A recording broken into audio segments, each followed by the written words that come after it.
चलिए आपको एक छोटा सा टूर दे देती हूँ मेरे विंटर किचन गार्डन की। इस बार का जो मेरा किचन गार्डन है ना, वो मैंने एक ही साइड में ही बनवाया है सारे बेड्स, ताकि पूरा जो केयर है, जो फोकस है, एक ही साइड में ही रहे।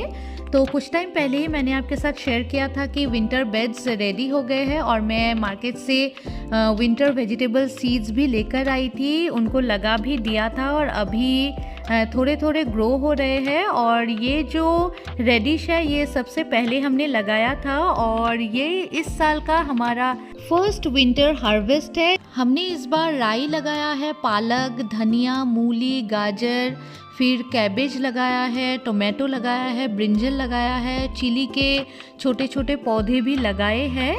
अपने घर में किचन गार्डन होना और वहाँ से हर साल ऑर्गेनिक सब्जियाँ खाना, उसका एक अलग ही मज़ा होता है।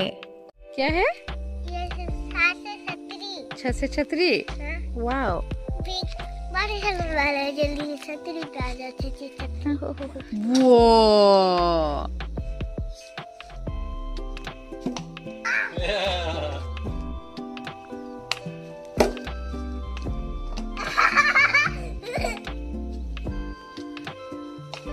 खोल दिया था।